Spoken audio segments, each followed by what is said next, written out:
Hello, this is Lauriston Crockett, President of Genostim, Master Trainer, living the peptide life with our series of videos of Fitness Over 40 with kettlebells. And of course, our expert here is Dr. Michael Harris. How are you, my friend? I'm good. And how are you doing today? I'm great. So we're back again today. And last time we started talking about kettlebells, how to get started, how to be careful, let go of ego and everything. And today I want to talk about well-formulated or well-formed goals. Which it looks like my favorite topic on earth. I mean, it's literally what I do when I'm working with athletes, is having a goal, I want to do some stuff, is not really going to necessarily get you where you want to be. A well-formed outcome has 4 steps. Number 1, what is it that you want? Okay, and define it in clear and absolutely visual. What do you want to see? What do you want to hear? What do you want to feel when you have this goal?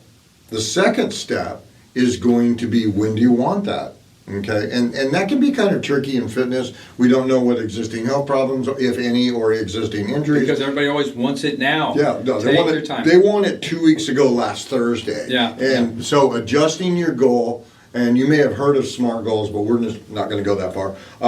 Well-formed goals, so what do you want? When do you want that? And here's the big question. How will you know when you have it? Is it a fuzzy kind of picture that you have? Is it an exact weight on the goal? Is it a level of fitness, like, you get out of breath walking up the stairs or going to get your mail, and the way you'll know that you're fit is you walk or run a 5K. So think in terms of whatever it is that you want that will tell you that you've succeeded, which is why we talked about taking pictures, doing measurements, stepping, which I thought was brilliant, and stepping on the scale. Okay, and then the last one is really kind of interesting, is what's stopping you from having this right now? And those answers, okay, is part of your fitness journey. You could be a belief, or it could be something simple, like maybe you just don't know how. Or let go of your fears. Yeah. Invest in yourself. Okay. Or maybe it's your ego. Maybe your ego is getting in the way that you're going in there and you see everybody around you working out and they don't look like they're having any trouble. Okay? And you're struggling just to get to the gym. Okay? So think about that in terms, like, perhaps you could put in the comments what the 4 steps are. Sure. Okay? In the thing. And, if you ever have any questions or something like that, send me an email or contact Lauriston, and we'll be happy to answer your questions. Absolutely will, guys. And again, we get back to well-formed goals. First of all, you need to meditate and understand that you're about to start investing in yourself, your health, your longevity, and then we get to goals. But first of all, we have to internally understand that this is what I'm going to do. And by doing this, we have to let go of all excuses, because it's so easy to come up with an excuse of why I'm not going to do that today. And this can be in all different parts of your life, not just fitness. But today, I'm not going to diet today, or today I'm not going to walk the mile today, or today I'm just not really going to do it. You need to be able to get in your mindset and start pushing through. And Michael, you and I discussed this again. If you could discuss it real quickly about how something becomes a habit, over what period of time, if you're doing something becomes a habit and you start investing. Studies show in 21 days in a row to do that, and I'd love to say that was 100% true, but it's going to be different for everybody else and what your motivation is. Okay? If you think about people who, they one day, they've just had enough. Boom, and then from that point forward, fitness is their life.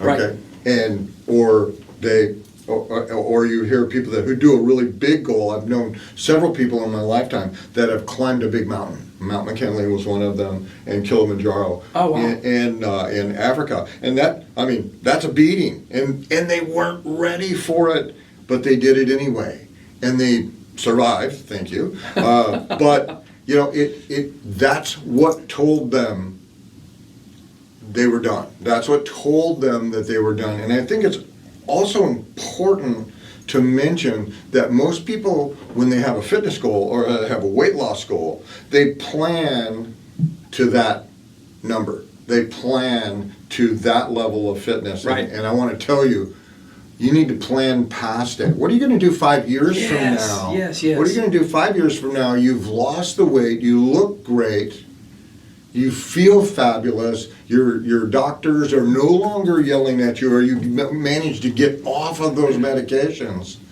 What are you going to do now? That is something to really think about, because I always have the next goal that I'm going to be doing. So what I would do is I would do my reps, do a routine with 1,000 reps in a night, but I've trained for that. I didn't walk in the gym and started doing that, and now I've just switched it up and went to another gym, and they have a track upstairs. And I laugh about it because I actually used to train there 30 years ago. So I'll do what I call the mile 300, where I'll do 30 reps on a machine and take off and do a lap. By the time I've done 10 laps, I've done 300 reps. So again, I'm training past that. So now I'm thinking about something, and of course my next venture in health will be kettlebells, because of all the things that you've been teaching us and the history and the strength that I'm actually missing in the core and overall body strength and getting back in shape. So I'm very, very excited about trying this out there, because I know in future videos that you're actually going to be instructing us on how to use these kettlebells. So we'll be outside and we'll be working on this, so you guys will be able to see these videos and understand what is the proper biomechanic motion of doing a kettlebell and what we're working on that day. And so this will be our well-formed goals. So again, Dr. Michael, we are out of time. I'm so excited about our future videos, about what we're getting into. This is Lauriston Crockett, your master trainer, living the peptide life for Dr. Michael Harris. We'll see you again soon.